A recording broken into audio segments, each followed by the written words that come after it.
Bismillahirrahmanirrahim. Assalamualaikum warahmatullahi wabarakatuh. Innal hamdalillah nahmaduhu wa nasta'inuhu wa nastaghfiruh. Wa na'udzu billahi min shururi anfusina wa min sayyiati a'malina. May yahdihillahu fala mudilla lahu wa may yudlil fala hadiyalah. Asyhadu an la ilaha illallah wahdahu la syarikalah wa asyhadu anna Muhammadan abduhu wa rasuluh. Ya ayyuhalladzina amanu taqullaha haqqa tuqatih wa la tamutunna illa wa antum muslimun. Ya ayyuhan nasu taqu rabbakumul ladzi khalaqakum min nafsin wahidah wa khalaqa minha zawjaha wa batha minhuma rijalan katsiran wa nisaa'a wattaqullaha alladzi tasaaluna bihi wal arham innallaha kana 'alaikum raqiba. Ya ayyuhalladzina amanu taqullaha wa qulu qawlan sadida yuslih lakum a'malakum wa yaghfir lakum dhunubakum wa may yuti'illaha wa rasulahu faqad faza fawzan 'azima. Amma ba'du. Wa inna asdaqal hadits kitabullah wa khairul huda hadi Muhammadin sallallahu alaihi wa ala alihi wasallam. Wa syarrul umuri muhdatsatuha fa inna kulla muhdatsatin bid'ah wa kulla bid'atin dhalalah wa kulla dhalalatin finnar. Ma'asyiral muslimin wal muslimat, pemirsa Asil TV yang dirahmati dimuliakan Allah tabaraka wa taala. Alhamdulillah wa syukrulillah, pada pagi Selasa ini bertepatan dengan tanggal 19 Ramadan 1441 Hijriah, Allah Subhanahu wa taala masih memberikan kehidupan kepada kita setelah kita tidur. Alhamdulillah, Allah Subhanahu wa taala telah memberikan nikmat kepada kita, berupa nikmat kita dapat merasakan makan dan minum ketika sahur, dan kita niatkan insyaallah taala untuk menguatkan diri kita menjalankan puasa pada siang harinya, sehingga makan dan minum kita tersebut dengan niat sahur dan niat menguatkan tenaga kita untuk mentaati Allah, maka akan menjadi pahala bagi kita. Kaum muslimin dan muslimat yang dirahmati dimuliakan Allah tabaraka wa taala. Bahasan kita sebagaimana yang telah kita mulai pada beberapa pertemuan sebelumnya, setiap pagi menjelang zuhur pada Selasa, dan kita khususkan dalam bulan Ramadan ini waktunya pada pagi hari, bahasan kitab dari karangan muallafat Syekh Abdul Razzaq hafizahullahu taala, yaitu Asyru Qawaida fi Tazkiyatun Nafs. 10 kaidah norma-norma di dalam membersihkan hati dan jiwa kita.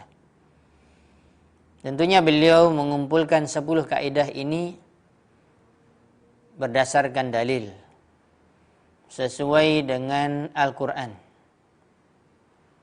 Karena Al-Quran adalah sebaik-baik penjelasan, perkataan yang paling baik. Kemudian juga beliau menjelaskan dari hadis Nabi SAW, karena hadis atau sunnah adalah merupakan sebaik-baik petunjuk. Kaum muslimin dan muslimat yang dirahmati serta dimuliakan Allah Subhanahu wa taala, telah kita bahas 4 poin, dan kita akan masuk pada kaidah yang kelima. Mengulang secara ringkas garis besar daripada judul yang telah kita bahas, untuk membersihkan hati dan jiwa kita dengan cara yang benar, dengan cara yang tepat, dengan cara yang diredai oleh Allah Subhanahu wa taala dan sesuai dengan sunnah Nabi yang mulia sallallahu alaihi wasallam.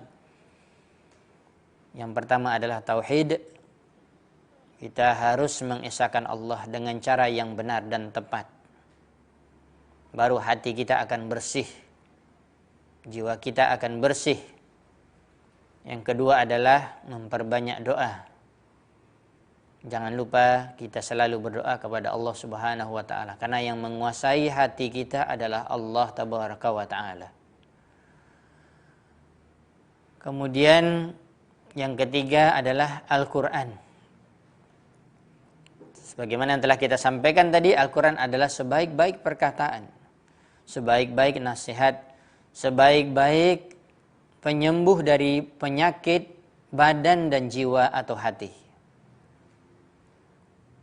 Tentunya dengan membacanya, dengan memahami artinya, dengan mentadaburi makna yang terkandung di dalamnya, dan dengan mengamalkannya. Bukan hanya sekedar membaca saja. Nah, banyak orang yang bahkan hafal Quran selalu membaca, atau orang yang rajin membaca, tetapi jiwanya tidak dibersihkan oleh Allah Subhanahu wa taala. Kemudian yang keempat, pertemuan kita yang lalu, yaitu menjadikan Rasulullah sallallahu alaihi wasallam uswah kita, suri tauladan kita. Laqad kana lakum fi Rasulillahi uswatun hasanah. Sebagaimana Allah berfirman dalam surah Al-Ahzab. Dan sesungguhnya sungguh digunakan lafaz atau huruf takkid 2 kali, menguatkan semakin kuat. Bagi diri kalian wahai kaum muslimin dan muslimat, kalian lihat kepada Nabi SAW ada suri tauladan, ada contoh. Dari mana kita bisa mendapatkannya? Dari perkataan beliau, dari perbuatan beliau, dari seluruh keadaan beliau. Alaihi salatu wassalam. Itu dia poin secara ringkas garis besar yang telah kita sampaikan, dan kita akan masuk pada kaidah yang kelima. Qala al-muallif, berkata Syekh Abdul Razzaq hafizahullahu taala, al-qaidatul khamisah. Kaidah atau norma yang kelima. At-tazkiyatu takhliyatun wa tahliyatun. At-tazkiyah, ini dikatakan yaitu tazkiyah, pembersihan, harus ditempuh dengan 2 cara. Kalau kita ingin membersihkan hati dan jiwa kita, kita harus memahami kaidah yang kelima ini. 2 masalah dalam 1 kaidah ini saling berkaitan, tidak bisa dipisahkan. Yang pertama adalah takhliyah dengan kha. Artinya pembersihan dari seluruh yang kotor. Kemudian tahliyah dengan ha, yaitu menghiasinya.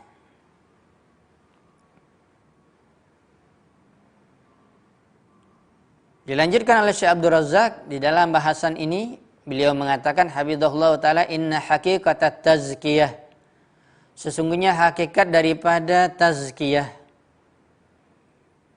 pertama, takhliyatun nafsi awalan bitathhiriha 'anil radha'ili wal ma'asi wadzunubi. Perhatikan kaidah yang kelima ini.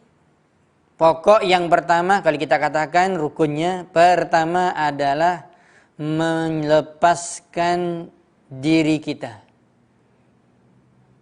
membersihkan diri kita pertama sekali. Bahkan sebelum kita menghiasi jiwa dan hati kita, kita harus perhatikan dan lihat dan kita rasakan terlebih dahulu jiwa kita atau hati kita ini sudah bersih atau belum. Masih banyak kotoran yang menempel dari hal-hal yang buruk, dari perbuatan maksiat dan dosa. Maka hakikat dari tazkiyah yang pertama dari kaidah yang kelima ini adalah membersihkan jiwa pertama sekali dengan cara membersihkannya dari perkara-perkara yang rendah, yang hina, yang buruk, dan maksiat dan juga perbuatan dosa. Baru lanjut kepada rukunnya yang kedua, yaitu tahliyah. Summa tahliyatuha ba'da dzalika bi fi'li ta'ati wal qurbati. Setelah dibersihkan dan dibersihkan satu persatu. Kalau ada yang kotor, ibaratnya kalau pakaian kita, baju kita, kain kita, ada kotoran yang kita sudah pakai berhari-hari, mungkin menempel lumpur, mungkin menempel noda-noda, debu dan yang lainnya, jangan dipakai lagi. Tetapi dicuci bersih terlebih dahulu dengan pembersih, bahkan lama, sedikit demi sedikit, membutuhkan waktu. Setelah itu dikeringkan, kemudian diberikan pewangi, kemudian diindahkan dengan cara disetrika, rapi, bersih, dikasih minyak wangi, baru enak dipakai oleh badan kita. Begitu juga hati kita. Adakah seorang yang mengklaim bahwa dirinya sudah maksum, terlepas dari dosa? Demi Allah, tidak boleh kita mengklaim diri kita maksum seperti para nabi dan rasul. Dan ini penyimpangan, kesesatan. Kita mendapatkan sebagian kelompok yang mengaku Islam, memiliki pengikut, ya, pemimpinnya mengatakan dirinya maksum, terlepas dari dosa, bahkan melebihi daripada para nabi dan rasul, melebihi daripada Rasulullah SAW. Bahkan dia tidak perlu sholat lagi, sudah sampai kepada tingkat yang paling tinggi katanya. Bahkan melakukan maksiat tidak berdosa.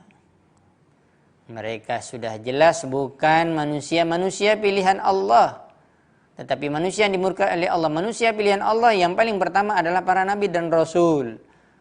Dan mereka maksum, bersih hati mereka dari perbuatan dosa, keburukan, kejelekan, kehinaan, perbuatan maksiat.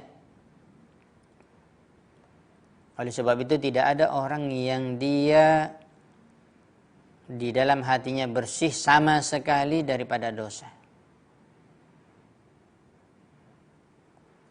Oleh sebab itu, pembahasan tazkiyatun nufus ini harus kita lakukan setiap hari, bukan hanya sekali setahun.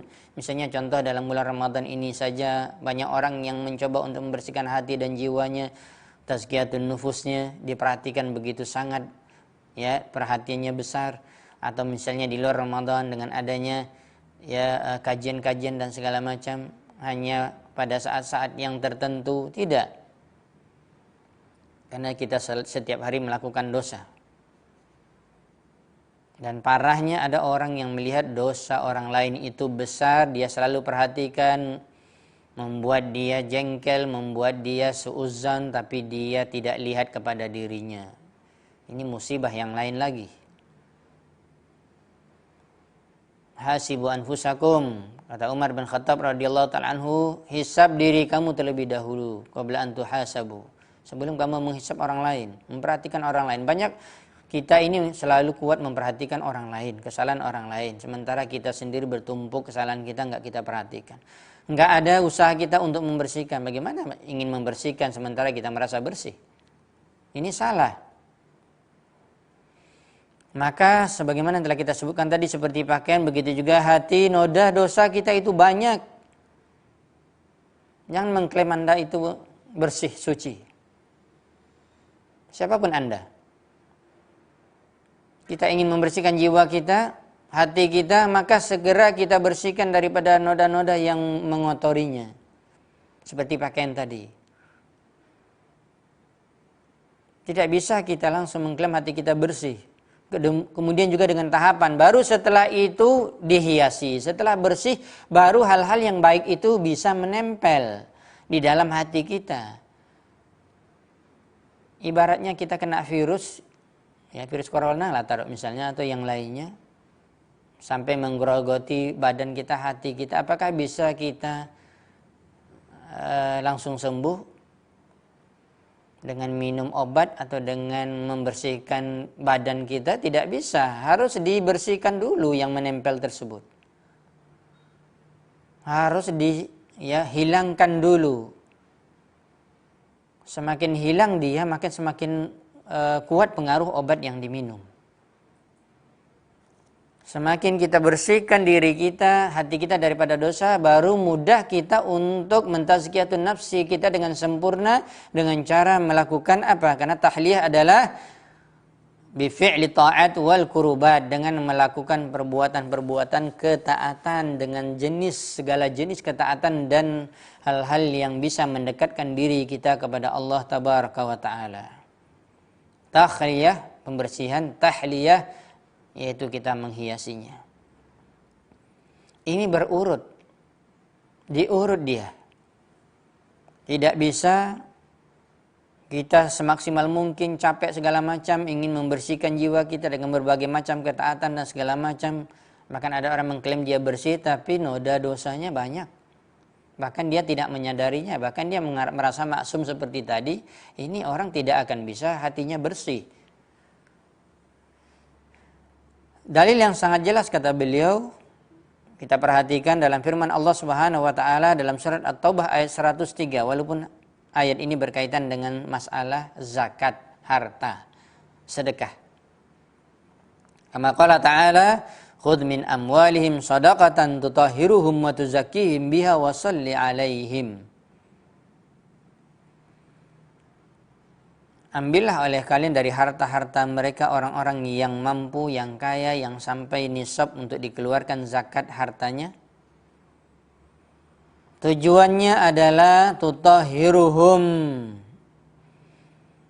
membersihkan mereka, wa tuzakkihim, mensucikan mereka. Makanya para ulama tafsir dan para ulama menjelaskan kepada kita, bersih hati kita dari berbagai macam kekotoran, penyakit-penyakit hati ketika kita mengeluarkan zakat. Orang yang kaya, dia tidak menahan hartanya, dia segera mengeluarkan zakat sampai haulnya 1 tahun, sampai nisabnya atau zakat pertanian, peternakan dan yang lain.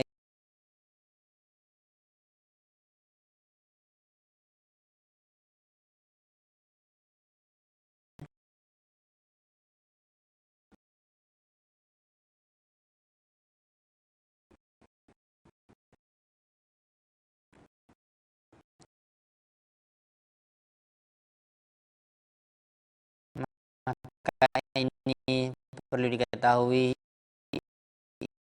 ini disembuhkan karena dia menawar ketika dia begitu susah payah dengan perjuangan, dengan mengorbankan pikiran, mungkin terbayang terus bagaimana duitnya kurang, tapi dia korbankan, dia berani, maka hilanglah bakhil di dalam hatinya dan sifat-sifat yang lain.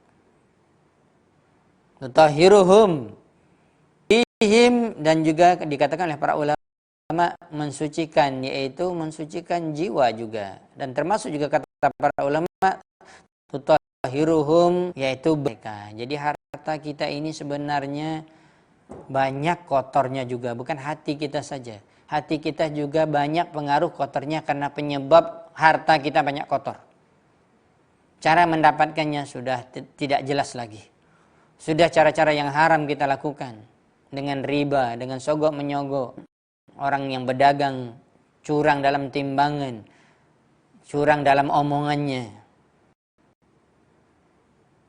campur aduk antara halal dan haram. Ini kotor, segera bersihkan. Ya, begitu juga kadang-kadang kita balas hal yang dimurkai oleh Allah akan dihisab. Ya, yang halalnya harta itu akan dihisab, yang haramnya akan diazab. Kedua, membuat masalah yang besar di akhirat dengan harta tersebut. Jangan bangga kita, jangan kita senang dengan banyaknya harta. Halalnya pasti sudah jelas akan dihisab dengan hisab yang lebih panjang, lebih lama daripada orang yang tidak punya harta. Makanya dikatakan orang miskin itu akan masuk ke dalam surga 500 tahun sebelum orang yang kaya. dalam hadis yang sahih. Kalaupun haram, haramnya akan membuat seorang itu diazab oleh iyadzubillah. Berikan harta kita dengan bersedekah, dengan berzakat. Jangan bakhil, jangan pelit, apalagi bulan Ramadan ini. Subhanallah, kalau kita mendapatkan SAW di dalam hadis-hadis dalam sunnah beliau, kita mendapatkan apalagi dalam bulan Ramadan ini, ajwadun nas, merupakan manusia yang paling dermawan. Di luar Ramadan saja sudah dermawan, di dalam Ramadan sangat dermawan, seperti angin yang bertiup kencang. Kita rasakan Rasulullah lebih depan anginnya. Contoh Rasulullah SAW. Makanya beliau orang yang paling bersih hatinya dan jiwanya.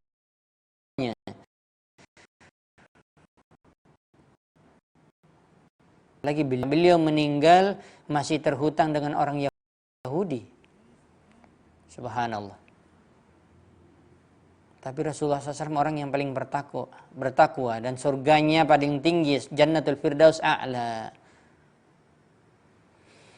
Tutahhiruhum, makanya beliau menjelaskan tutahhiruhum fi isyaratun ila maqami takhliyah 'anis sayyi'at bi tathirim minadz dzunub. Syekh Abdul Razak hafizahullah taala mengatakan firman Allah dalam surah At-Taubah ayat 103 ini, Allah berkata tutahhiruhum, daripada tahara yutahhiru tathiran. Tutahhirum yaitu isyarat di dalam lafaz kata ini menunjukkan kedudukan takhliyah, melepaskan diri dari keburukan-keburukan daripada dosa. Wa qauluhu, dilanjutkan wa tuzakkihim, langsung masih satu ayat. Wa tuzakkihim, beliau mengatakan fihi isyaratun, di dalam lafal yang kedua ini, kata yang kedua ini ada isyarat ila maqamit tahliyah, yaitu kedudukan menghiasi jiwa dan hati bil fadail wal hasanah, dengan keutamaan-keutamaan, dengan akhlak-akhlak yang baik, dengan ya budi pekerti yang tinggi, wal hasanat, dan juga dengan kebaikan-kebaikan yang banyak.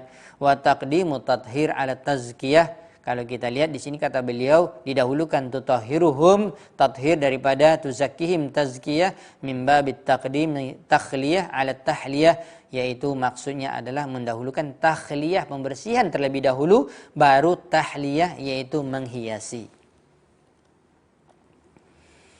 Fala budda liman arada, kemudian beliau melanjutkan penjelasannya, fala budda liman arada tazkiyatan nafsihi, maka mesti dilakukan bagi siapa saja yang menginginkan untuk membersihkan jiwanya, ayyuqli'a awwalan 'anidz dzunubi wal athamil lati tufsidul qalba. Cara pertama mesti dia lakukan, tidak bisa tidak, kalau dia ingin membersihkan jiwanya, dia harus melepaskan iqla'. Kalau istilahnya, kalau pesawat itu iqla' itu yaitu take off, naik, meninggalkan bandara, melepaskan, ya, sampai tidak nampak lagi, ya, sampai ditinggalkan jauh, iqla', naik dan melepaskan pertama sekali dari seluruh dosa, perbuatan-perbuatan dosa dan kesalahan, yang dosa kesalahan tersebut akan merusak hati. Dan keburukan yang lain daripada dosa dan maksiat merusak hati, kemudian tahjibu anhu nurul hidayah wal iman, akan menghalangi, membatasi. Di sini ada cahaya hidayah dan iman. Ada orang ingin mengambilnya tapi terhalangi ini oleh maksiat dan dosa. Terhalangi dari cahaya hidayah dan iman. Padahal cahaya hidayah dan iman itu bisa menembus kepada siapapun. Tetapi ada orang-orang yang terhalangi dari cahaya hidayah dan iman karena perbuatan dosanya, tidak sampai ke sebelah, tidak mendapatkannya. Sebagaimana sabda Nabi Shallallahu Alaihi Wasallam, dan hadis ini selalu kita dengarkan di dalam penjelasan-penjelasan yang lain.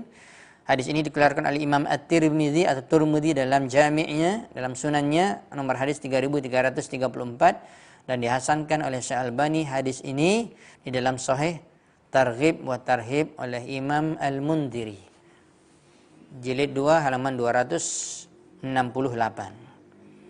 Rasulullah Shallallahu alaihi wasallam bersabda, "Innal 'abda idza akhta'a." Sesungguhnya seorang hamba apabila dia melakukan kesalahan, melakukan dosa, satu kesalahan saja, khati'atan. Nukitat fi qalbi nuktatun sauda'u. Akan tertitik di dalam hatinya satu titik hitam. Titik hitam. Fa idza huwa naza'a wastaghfara wa taba. Apabila dia berusaha untuk menariknya, ya, dengan sekuat tenaga dan beristighfar, memohon ampun kepada Allah dan bertobat. Ini dia caranya untuk melepaskan titik hitam tersebut. Naza'a wastaghfara wa taba sukila qalbuhu, maka kembali akan bersih. Wa in ada zida fiha, kalau dia kembali lagi melakukan dosa itu atau dosa yang lain atau bahkan dosa yang bertambah besar, bertambah dan bertambah, tidak melepaskan, tidak beristighfar, tidak bertobat, ada zida fiha, tambah terus noda tersebut dalam hatinya sedikit demi sedikit titik hitam tersebut hatta ta'lu qalbahu, sampai tertutup hatinya tersebut, mengitarinya, naik sehingga hitam. Sebagian ulama juga menyebutkan seperti kain yang sangat putih sekali. Kita baru beli kain yang sangat putih, nomor 1 paling mahal. Kain paling putih, mengkilat. Tiba-tiba tertetes satu titik noda hitam.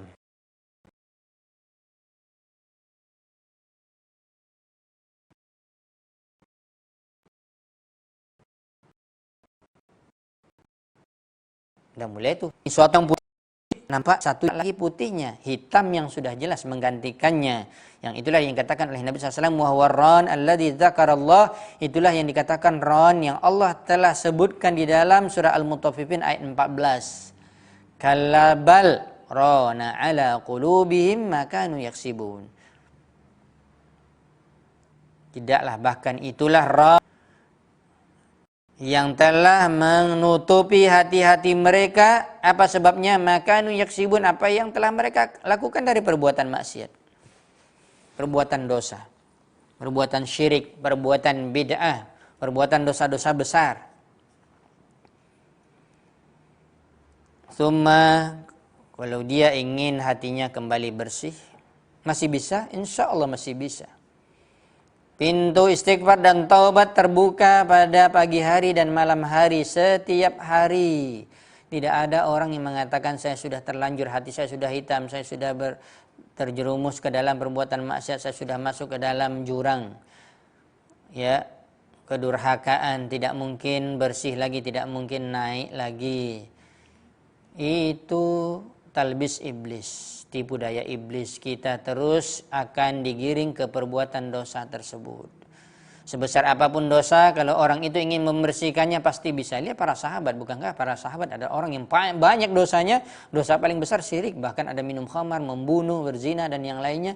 Tapi mereka setelah masuk Islam, bersih hati mereka, mereka bersihkan sedikit demi sedikit, betul-betul bersih, dan kemudian mereka hiasi dengan ketaatan, dengan kebaikan-kebaikan, dengan akhlak yang mulia.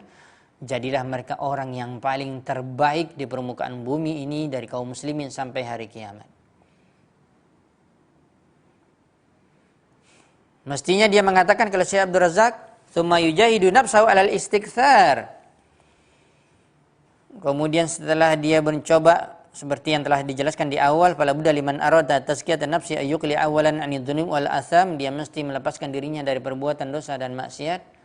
Kemudian baru summa yujahidu nafsahu, kemudian dia bersungguh-sungguh. Kata-kata jahada yujahidu, jihad adalah maksimal, mengerahkan seluruh pikiran dan tenaga kita, kemampuan kita, bukan setengah-setengah, bukan sambil-sambilan.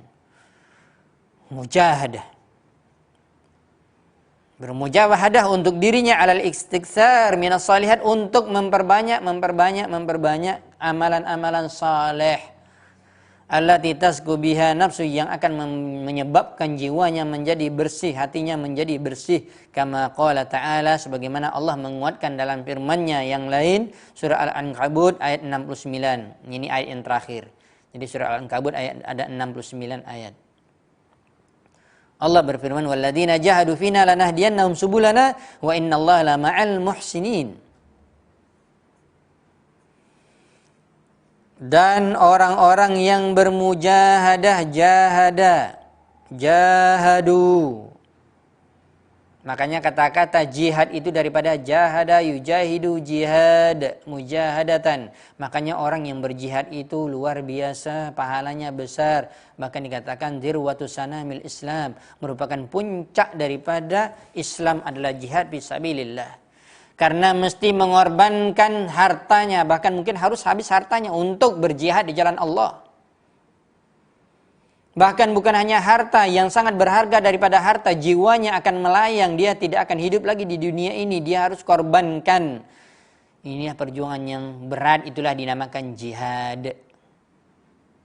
Meninggalkan keluarga, meninggalkan kenikmatan, meninggalkan harta benda, pergi di medan pertempuran, bahkan menghadapi kematian, bahkan harus mengorbankan hartanya. Ini bukan perkara yang mudah. Jihad itu sulit, berat. Apalagi di dalam hati seorang yang ada sifat kemunafikan, apalagi ada penyakit. Maka berjihadlah Anda. Walladzina jahadu fina, dan orang-orang yang bersungguh-sungguh berjihad fina, di jalan kami.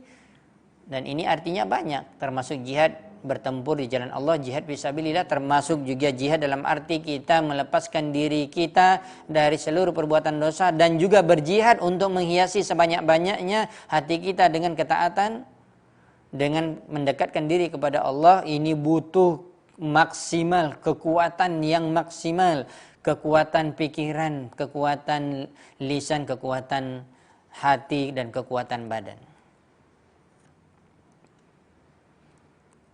Lanahdiyannahum subulana, kalau kita bersungguh-sungguh baru Allah berikan. Ini yang dikatakan oleh para ulama, al-jaza'u min jinsil amal, balasan sesuai dengan jenis amalan. Tidak akan mungkin orang dia ingin hatinya bersih sama sekali seperti orang-orang yang soleh, para ulama. Kalau hati para nabi mungkin tidak bisa, tidak sampai kita. Tapi orang-orang yang soleh kita ikuti, insya Allah kita berusaha maksimal bisa. Tapi dengan kesungguhan, sebagaimana mereka para ulama, kalau kita baca biografi kehidupan mereka dan orang-orang yang saleh yang diridhai oleh Allah, bahkan para sahabat, mujahadahnya luar biasa, bukan main-main.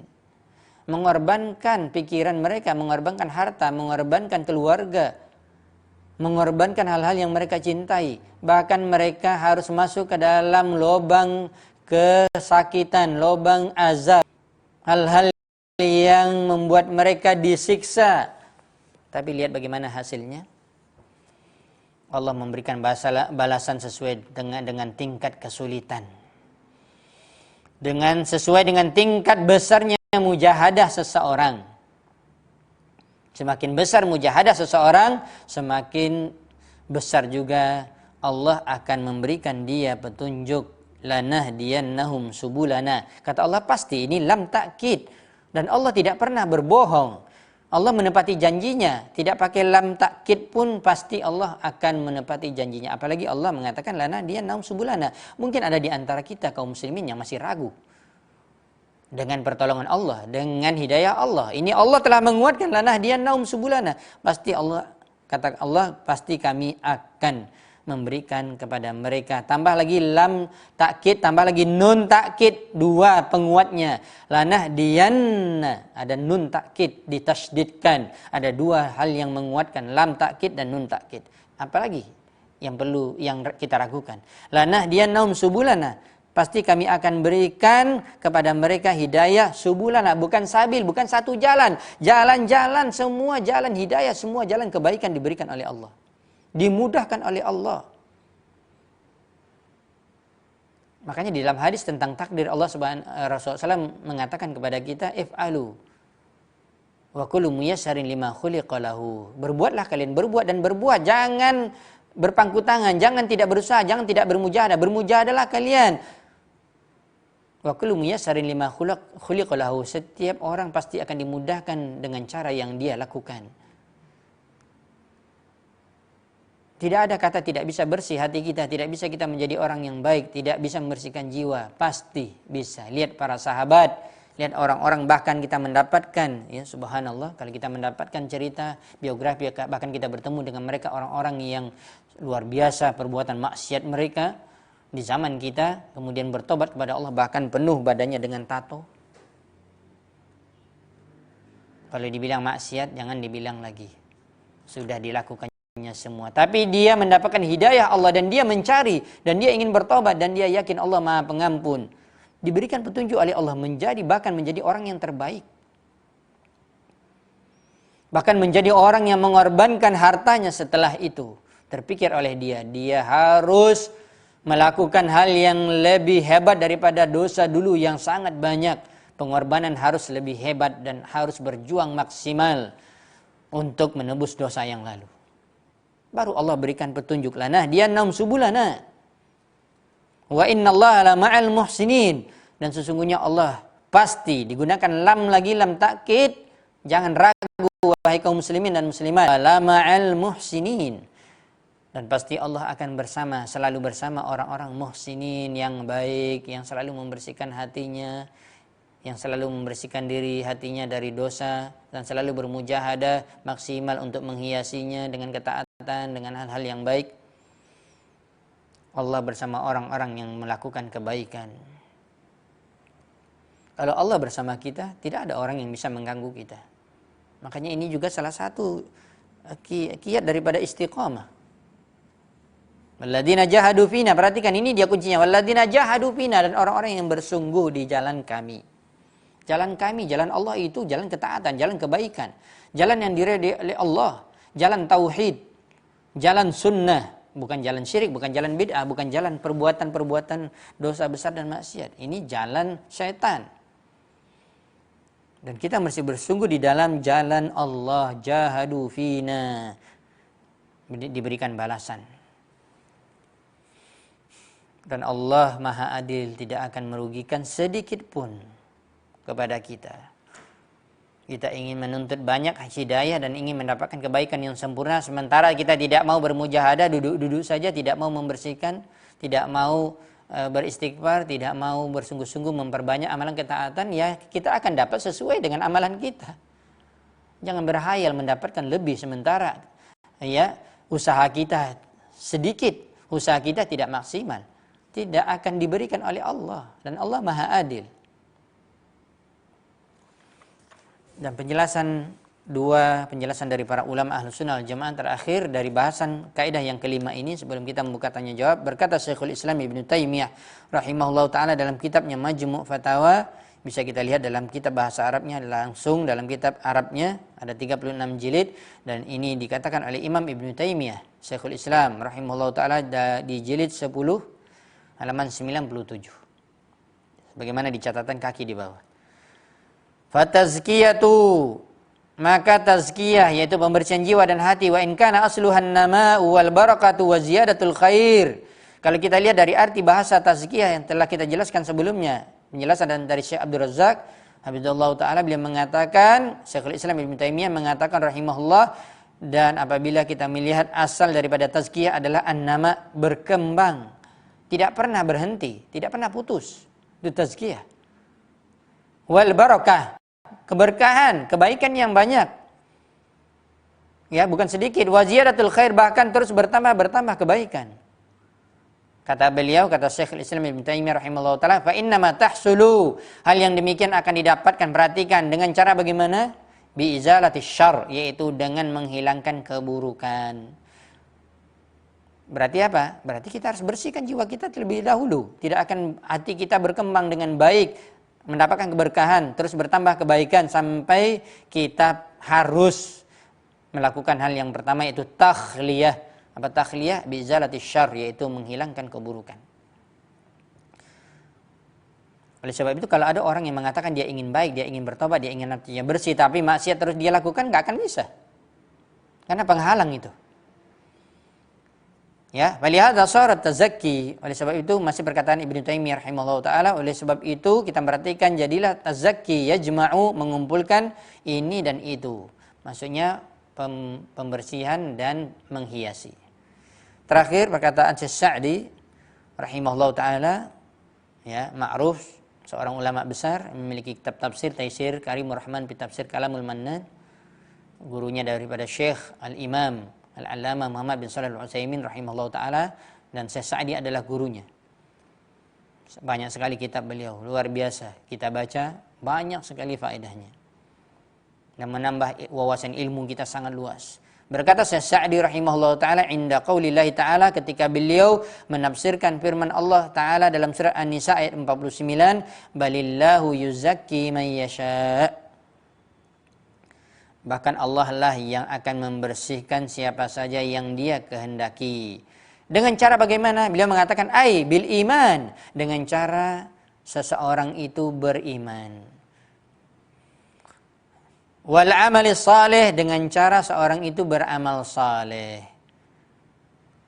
Allah Subhanahu wa taala akan membersihkan orang tersebut, orang-orang pilihan Allah dengan keimanan dan amal saleh, dengan dia sanggup untuk selalu menambah keimanannya dan beramal saleh dengan cara bitakhalli anil akhlaqir radhilah.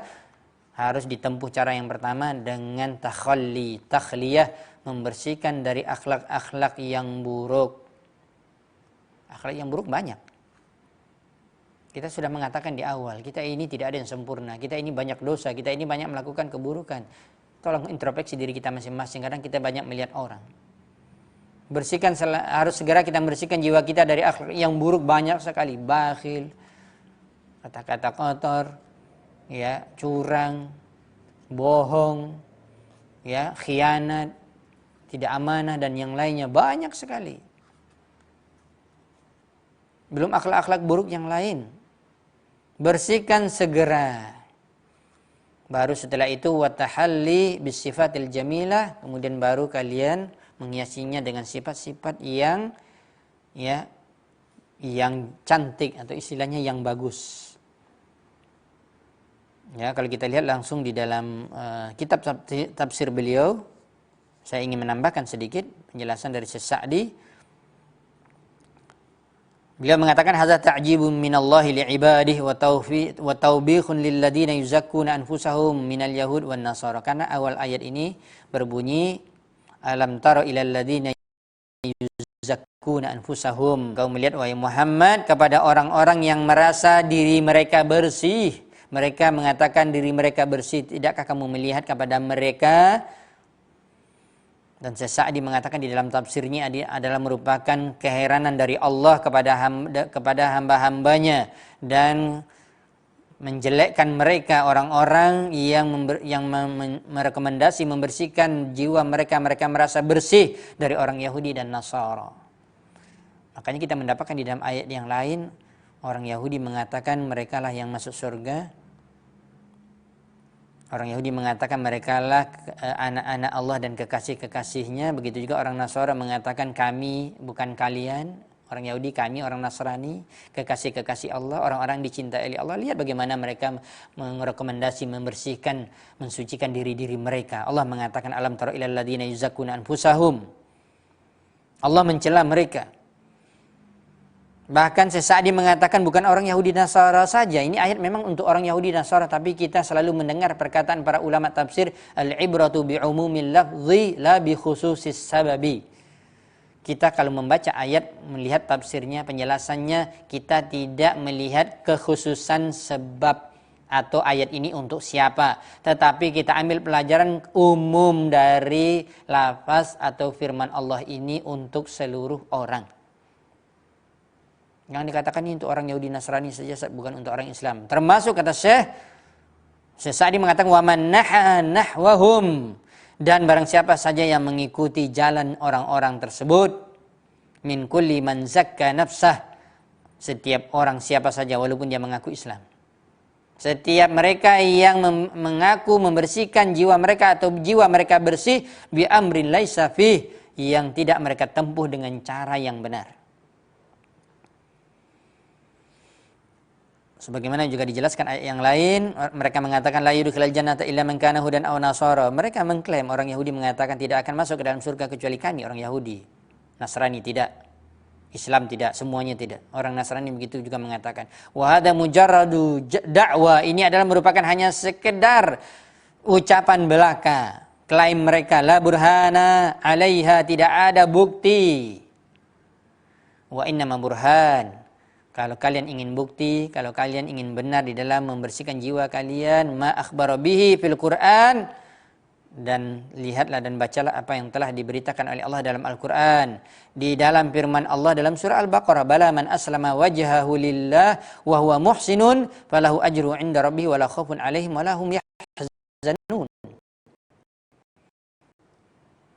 Itu mengklaim membersihkan mereka.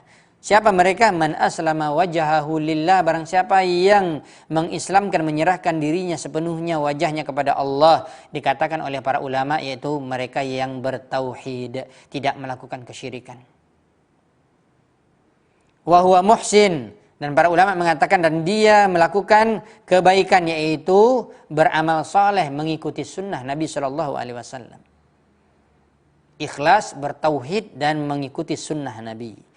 Mereka lah yang benar dalam membersihkan jiwa. Falahu ajru 'inda rabbih, dialah yang akan mendapatkan pahala dari sisi Rabbnya. Wala khaufun 'alaihim, bahkan mendapatkan keutamaan yang lain diberikan oleh Allah. Tidak ada rasa takut di dalam hati mereka kecuali Allah. Wala hum yahzanun, tidak ada kesedihan sama sekali di dalam hati mereka. Apalagi dalam urusan dunia, hilang dunia, mereka tidak pernah bersedih, hilang ini, hilang itu. Miskin segala macam, enggak ada orang-orang yang aslama wajhahu lillah wa muhsinun dia bersedih, enggak ada. Dan dia tidak takut karena dia menyandarkan dirinya sepenuhnya kepada Allah Subhanahu wa taala. Dia tidak takut kepada penyakit apapun. Dia tidak takut kepada kemiskinan, dia tidak takut kepada selain Allah. Kecuali takutnya kalau pembahasan para ulama dalam akidah, dalam tauhid, takut tabi'i. Ini fitrah, boleh takut kepada harimau, takut kepada ular, takut kepada racun, ya ini namanya fitrah. Tapi sesuatu yang tidak akan istilahnya zahirnya tidak memudaratkan kita, tidak akan memberikan kita keburukan, tidak perlu kita takut. Dunia, tidak perlu kita takut dengan dunia ini. Wala khaufun 'alaihim wa lahum yahzanun. Fa ulaa'imul ladzina zakkahumullah. Mereka lah dikatakan orang-orang yang dibersihkan oleh Allah. Oleh sebab itu Allah mengatakan balillahu yuzakki may yasha. Kembali kepada surat An-Nisa tadi ayat 49.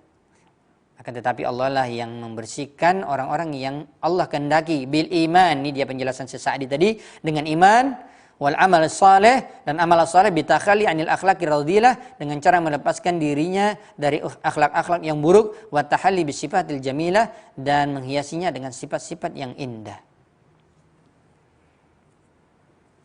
Inilah penjelasan yang bisa kita sampaikan pada pertemuan kita pada pagi menjelang zuhur ini. Mudah-mudahan bermanfaat dari kaidah yang kelima tentang pembersihan jiwa atau hati yang disampaikan oleh Syekh dan kita jelaskan di dalam pengambilan kitab Syekh Abdul Razak hafizahullah taala 10 kaidah dalam pembersihan jiwa. Kita akan masuk pada pertanyaan. Assalamualaikum. Waalaikumsalam warahmatullahi wabarakatuh. Assalamualaikum Ustaz. Mau tanya, bolehkah zakat fitrah disisakan untuk kas masjid? Dari Pras di Ngawi, Jawa. Kita telah jelaskan, dan mungkin juga ustaz-ustaz lain yang telah menjelaskan tentang zakat fitrah atau zakat fitri. Berbeda dengan zakat harta. Dijelaskan oleh para ulama melalui dalilnya. Kalau kita membaca surah At-Taubah ayat 60, innamas shadaqatu lil fuqara wal masakin, dan seterusnya, sesungguhnya sedekah itu maksudnya adalah zakat harta untuk 8 asnaf. Ini zakat harta, bukan zakat fitri. Sampai nisab ukuran 85 gram emas diuangkan atau dilihat harganya sesuai dengan harga pada hari itu. Kemudian sampai nisab telah terkumpul, maka dikeluarkan 2. Adapun zakat fitri bukan duit. Namanya saja bukan zakat harta. Zakat harta zakatul mal. Ini zakat fitri jelas disebutkan dalam hadis Nabi SAW. Sebagaimana penjelasan kita pada pertanyaan sebelumnya. Ada yang bertanya tentang zakat fitri. Bahwa zakat fitri adalah berkaitan dengan masalah makanan pokok di suatu negeri tersebut. Karena Nabi SAW telah bersabda dan telah memerintahkan. Sa'an min sa'ir, min bur, yaitu min tamar, dari makanan pokok, gandum, kurma. Lihat makanan pokok di negara masing-masing. Maka dia adalah makanan pokok, bukan duit.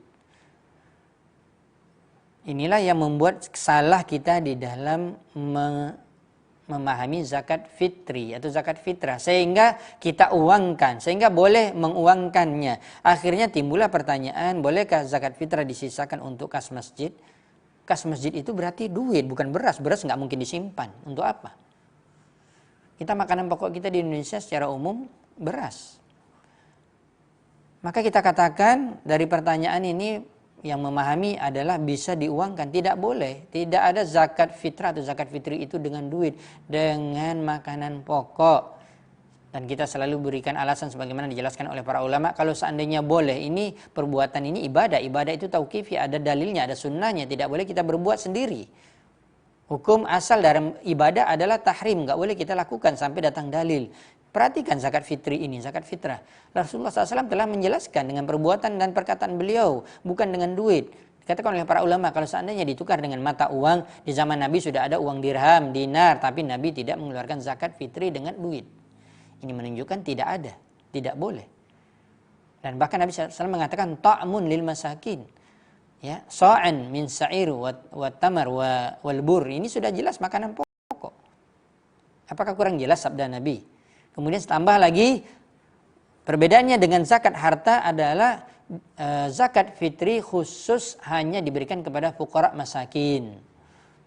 Karena Nabi SAW mengatakan ta'mun lil masakin. Enggak ada untuk 8 asnaf. Salah. Sudah diuangkan, walaupun ada juga beras, nanti diberikan lagi katanya amil zakat dapat yang membagikannya. Ini salah, Anda memakan harta yang tidak benar. Hati-hati.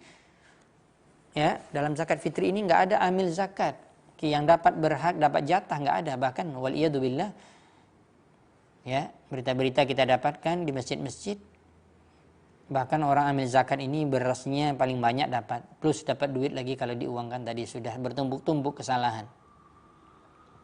Maka kita katakan, ya, tidak bisa disisakan untuk kas masjid. Ya, dibagikan kepada fuqara masakin karena mereka harus bergembira bersama kaum muslimin yang lain yang mampu, yang memiliki makanan pada 1 Syawal, yaitu Idul Fitri. Itulah yang dikatakan zakatul fitri. Dan ini perlu dipahami dengan baik oleh kaum muslim dan muslimat supaya tidak salah dalam, ya, memahami zakat fitri. Pertanyaan yang berikutnya, Assalamualaikum. Waalaikumsalam warahmatullahi wabarakatuh. Semoga Allah Subhanahu wa taala senantiasa melimpahkan karunia untuk Ustaz dan keluarga, juga kepada antum yang bertanya.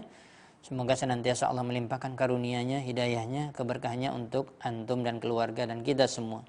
Mohon nasihatnya Ustaz, saya hamba Allah dari Pekanbaru. Saya adalah seorang mantan pegawai bank konvensional, tentunya riba. Nah, ini tambah dari saya, tapi bisa kita pahami dari pertanyaannya. Bagaimana saya membersihkan diri saya dari apa yang saya tahu adalah haram, misalnya gaji saya yang jelas-jelas haram. Ya, kalau kita masih berada di dalam ruang lingkup kerja kita di bank konvensional atau bank riba tersebut, tidak ada cara lain untuk membersihkan harta dan jiwa kita kecuali keluar. Nggak bisa tunda-tunda. Apakah kematian bisa ditunda? Tunggulah Ustaz 2 bulan lagi. Sebelum 2 bulan sudah datang malaikat maut mencabut nyawa. Gimana itu keadaan matinya? Bergelimangan dengan perbuatan dosa riba. Dosa riba paling kecil, kata para ulama, sesuai dengan hadis, seperti berzina dengan 36 orang perempuan. 36 orang. Bahkan disebutkan dalam hadis yang lain seperti berzina dengan ibunya sendiri, dosanya sangat besar. Kita nggak takut. Ya, seperti yang telah kita sebutkan, banyak orang yang ingin membersihkan jiwanya, sadar dia dalam perbuatan haram, tapi dia nggak keluar, dia nggak akan bisa. Keluar segera. Makanya kita juga selalu mengatakan kaidah di dalam sabda Nabi sallallahu alaihi wasallam, "Idza amartukum bi syai'in fa'tu mastata'tum wa idza nahaitukum anhu, ya, fantahu." Ini dalam hadis Nabi sallallahu alaihi wasallam, juga dalam ayat Al-Qur'an dikatakan, apabila aku perintahkan dalam perbuatan sesuatu perintah, maka ketaatan, maka lakukan sesuai dengan kesanggupan. Apabila aku larang, tinggalkan. Larangan itu ditinggalkan, fantahu, sama sekali enggak boleh ditunda-tunda. Kita lanjutkan, bagaimana saya membersihkan diri saya dari apa yang saya tahu adalah haram, misalnya gaji saya yang jelas-jelas haram. Kalau sudah terlanjur kita tahu, kita keluar yang haram yang terdahulu yang kita lakukan, yang sudah banyak kita lakukan dari hal-hal yang haram, dari gaji yang haram, maka banyaklah bersedekah. Karena telah kita sebutkan tadi apa fungsi sedekah? Tutahhiruhum wa tuzakkihim di dalam surat At-Taubah tadi. Ya. Di dalam surat At-Taubah ayat 103 yang telah kita bacakan tadi. Mudah-mudahan sedikit demi sedikit, jangan bakhil, ya. Kalaupun sedikit harta kita setelah kita keluar dari kerja yang haram tersebut, walaupun gaji besar, insya Allah kita masih bisa bersedekah, walaupun sedikit, sedikit demi sedikit. Hingga akhirnya Allah menegur saya dengan sakit. Ya, subhanallah. Yang banyak Allah SWT menegur seseorang dengan perbuatan maksiatnya supaya, perhatikan, supaya bersih dia dari dosa. Makanya orang yang sakit, orang yang tertimpa musibah, dia harus mengambil hikmah di balik musibah. Hikmah yang besar ada 3 di dalam hadis yang sahih. Disebutkan dihapuskan dosa-dosanya sampai dia meninggal dunia tidak ada dosanya lagi. Subhanallah. Dosanya banyak, berarti mungkin saja sakitnya semakin parah. Tapi ingat, ini menghapuskan dosa. Allah ingin bersih kita keluar dari dunia ini. Kemudian yang kedua, mendapatkan pahala yang sangat banyak. Karena orang yang sabar, pahalanya tanpa batas. Innama yuwaffas sabiruna ajrahum bighairi hisab. Allah juga berfirman, sesungguhnya pasti Allah akan memberikan orang-orang yang sabar itu pahala tanpa batas. Dosa dihapuskan, pahala begitu banyak didapatkan. Bukan hanya itu, kata Rasulullah SAW di dalam hadisnya, akan diangkat derajatnya semakin tinggi di sisi Allah. Derajat seseorang semakin tinggi di sisi Allah menentukan berikutnya, yaitu semakin tingginya derajatnya di dalam surga nanti di akhirat. Keutamaan besar ini selalu kita harus pikirkan. Hapus dosa, pahala kita bertambah banyak, dan kedudukan kita semakin tinggi di dunia dan di akhirat. Jadi kita semakin menerima ujian yang Allah berikan. Apalagi ini kan karena sebab kita juga dulu dosa kita banyak. Kembali yang bertanya mengatakan, hingga akhirnya Allah menegur saya dengan sakit. Saya juga merasa memiliki penyakit hati, mudah marah dan terlalu larut dalam masalah. Ya, perbaiki selalu. Dan telah kita sebutkan tadi. Dan kita telah sebutkan ada 5 poin ini. Allah kita akan masih lanjutkan 5 poin yang setelahnya. Ikuti bahasan ini. Mudah-mudahan hati akan menjadi bersih setelah kita mengikuti pelajaran yang diberikan. Yang kedua adalah doa, yang ketiga adalah Al-Quran, yang keempat adalah kita mengikuti Rasulullah sebagai uswatun hasanah, yang kelima yang baru kita bahas adalah melepaskan diri dari dosa dan menghiasi dengan amalan ketaatan dan amalan soleh. Dan berikutnya insya Allah pada pertemuan yang akan datang. Dan insya Allah bisa. Nggak ada orang yang dia itu akhlaknya buruk, nggak bisa dirubah, nggak ada. Karena para ulama mengatakan akhlak yang baik itu memang disebutkan ada 2 caranya untuk mendapatkannya, atau ada pada diri orang. Ada yang sudah jibiliyah, Allah berikan dia dari kecil, subhanallah. Ada Allah berikan dia, sudah takdir dia dari kecil memiliki akhlak yang mulia, seperti Nabi kita yang mulia sallallahu alaihi wasallam, seperti Abu Bakar Siddiq radhiyallahu anhu dan para sahabat dan orang-orang yang saleh. Tetapi ada yang kedua juga, dia bisa berusaha, muktasabah, harus diusahakan. Jangan mengatakan nggak bisa berubah Ustaz, pasti bisa. Nggak ada yang nggak bisa. Dengan usaha. Bisa, kita selalu mendengarkan pepatah, bisa karena biasa, biasakan. Ya. Dan mudah-mudahan yang bertanya paham apa yang kita sampaikan. Wa barakallahu fiik. Pertanyaan berikutnya, Assalamualaikum Ustaz, dengan hamba Allah ingin bertanya, bagaimana kalau suami selalu menyalahkan istri dan kalau saya jawab dibilang saya melawan. Dan kalau saya diamin dia marah, apakah apa yang saya perbuat? Ustaz, mohon nasihatnya. Inilah, kalau kita sudah dalam kehidupan keluarga ini, ego kita lebih dahulu, tidak ada yang mau mengalah, merasa benar sendiri, suami merasa pemimpin, dia menzalimi istrinya, merasa benar sendiri, walaupun kadang-kadang dia benar, dia mesti pada saat-saat tertentu mesti mengalah. Sebagaimana Rasulullah SAW bersikap kepada Aisyah, kepada istrinya yang lain, Rasulullah mengalah, padahal yang salah istrinya. Begitu sebaliknya juga. Suami, ya, jangan diktator, jangan ya seperti pemimpin yang zalim. Maka keduanya kita harus saling toleransi, saling memaafkan. Nggak ada istilahnya tiada maaf bagimu, nggak ada. Percuma saja kita hidup dalam keluarga. Ada masalah sedikit langsung meruncing, tersimpan dalam hati, berhari-hari, berjam-jam, dibawa tidur, dibawa mimpi. Ini seperti apa kehidupan keluarga seperti ini? Bersihkan hati kita. Ini salah satu juga, hati kita masih kotor berarti. Masih ada dengki dan hasad.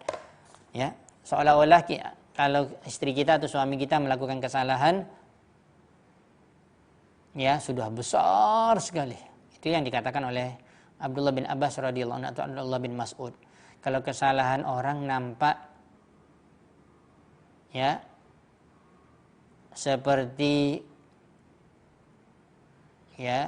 seperti gunung di depan mata. Kalau kesalahan sendiri tidak nampak padahal besar, ibarat lalat yang hinggap di hidung, diusir hilang. Itulah kita. Subhanallah, termasuk saya, kita selalu perbaiki diri kita. Kita semua. Maka juga dalam emosi jangan dilawan dengan emosi. Keras jangan dilawan dengan keras. Batu jangan diadu dengan batu, pecah. Maka harus ada yang mengalah. Makanya kalau ada dalam kemarahan telah diajarkan oleh Nabi SAW, telah diberikan kiat-kiat untuk kita terhindar dari marah. Kalau kalian sedang marah, maka ucapkan a'udzubillahi minasyaitonirrajim. Kalau masih juga berwudu, karena itu daripada syaitan, dan itu syaitan diciptakan dari api, padamkan api dengan air. Kalau masih juga kata Nabi SAW, kalau kamu dalam keadaan berdiri itu leluasa untuk melakukan apa saja, bahkan waliyadzubillah bisa dalam keadaan seperti itu orang pegang pisau dan segala macam membunuh, maka duduk. Karena gerakan duduk lebih sulit untuk melakukan sesuatu membuat kita emosi dan marah. Kalau tidak bisa juga berbaring. Kalau masih juga palingkan muka, pindah ke tempat yang lain. Jangan sudah semakin bertengkar, semakin melotot mata masing-masing, semakin ya keluar kata-kata kebun binatang dan segala macam. Enggak ada jalan keluar. Kalau Anda seperti ini, istri Anda seperti ini, mengalahlah. Makanya dikatakan orang yang sabar dalam kemarahan bukan dia orang yang lemah, bahkan orang yang paling kuat. Laisa syadidu bisur'ah, innamas syadidul ladzi yamliku nafsahu indal ghadab. Kata Nabi SAW, bukan orang yang kuat itu orang yang bisa gulat, bisa mengalahkan musuhnya, bisa mengalahkan istri atau suaminya. Tapi orang yang bisa menahan amarahnya, cari tempuh berbagai macam cara. Bahkan kita mendapatkan Ali bin Abi Thalib radhiyallahu anhu, khalifah yang keempat, menantu Nabi SAW, dijamin masuk surga, bertengkar dengan istri beliau dengan anak Nabi Fatimah.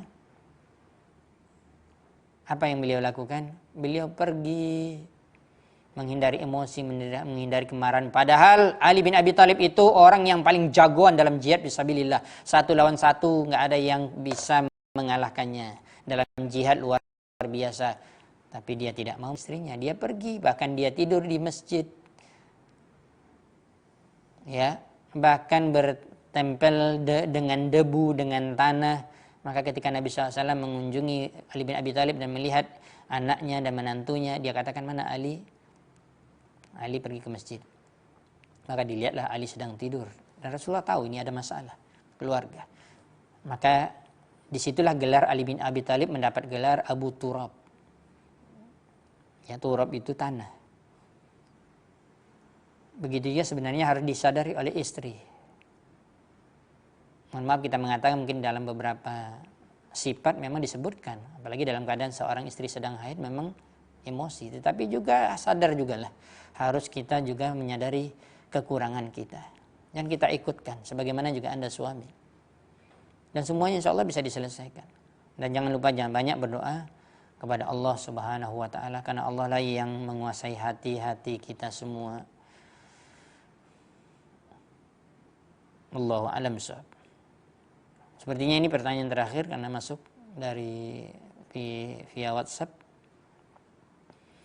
Bismillah. Assalamualaikum warahmatullahi wabarakatuh. Waalaikumsalam warahmatullahi wabarakatuh. Akan dosa kita gosip, ini ghibah, menceritakan orang lain.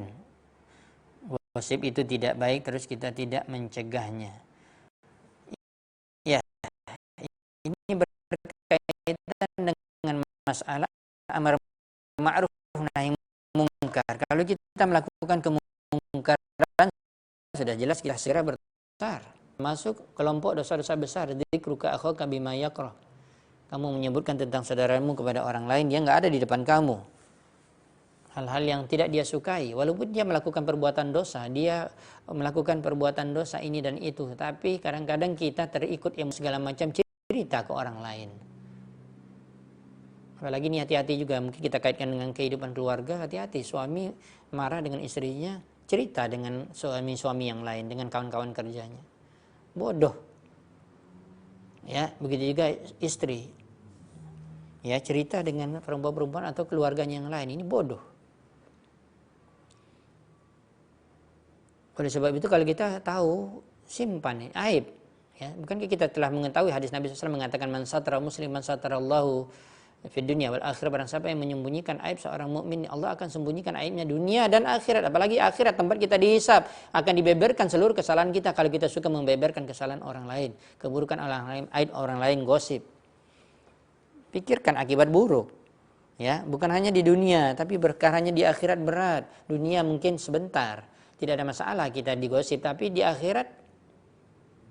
Dan ini juga dikatakan al-jaza'u min jinsil amal, sebagaimana telah kita jelaskan tadi, para ulama mengatakan balasan sesuai dengan jenis amalan. Ketika kita suka gosip, ketika suka ghibah, namimah, pasti kita juga akan dilakukan oleh orang lain seperti itu. Kita marah kepada orang lain, gosip kita, tapi kita nggak sadar gosip orang lain. Dan ini berkaitan dengan pribadi. Kalau berkaitan dengan kita tidak melakukan gosip atau ghibah atau namimah, tapi kita berada di situ dan ini kemungkaran, maka harus dirubah. Kalau Anda membiarkan kemungkaran itu di depan Anda dan Anda sanggup merubahnya, Anda termasuk pelaku kemungkaran, dapat dosa yang sama. Karena apa? Mendiamkan kemungkaran. Sebagaimana para ulama atau hadis Nabi SAW mengatakan, ya, orang yang diam terhadap kemungkaran itu, kemaksiatan itu adalah setan yang bisu. Setan akhras, dikatakan setan bisu. Diam, kemungkaran ada depannya, dia bisa sanggup menasihati, merubahnya, dia diam saja. Dengan alasan apapun, dengan alasan ini atasan saya, ini seorang yang saya sangat cintai, oh ini orang yang selalu memberikan hadiah kepada saya. Tidak peduli, ini masalah amar ma'ruf nahi mungkar, harus dilakukan. Jangan seperti orang-orang Yahudi yang terlaknat melalui lisan Nabi Daud dan Nabi Isa, kanu la yatanahuna an munkarin fa'alu. Mereka tidak mengingkari kemungkaran, bahkan mereka ikut bahkan di dalamnya. Cukup bagi kita dalil yang sangat banyak dari hadis dan dari ayat Al-Qur'an juga. Maka kita tidak mencegahnya, ya, maka rasakan dan terimalah dosa yang sama. Padahal kita diam, tapi kita tahu, kita dengar, kita nggak mau mencegahnya. Ya. Dan ini yang perlu dipahami oleh setiap kita ketika melihat kemungkaran. Hadis Nabi SAW, man ra'a minkum mungkaran falyughayyir biyadihi. Barang siapa melihat kemungkaran, maka hendaklah dia merubah dengan tangannya. Ini para penguasa memiliki kekuatan dan kekuasaan. Kalau kita mungkin menempuh cara yang kedua, fa illam yastati', apabila tidak sanggup, fa bilisani, maka dengan lisan, nasihat tadi.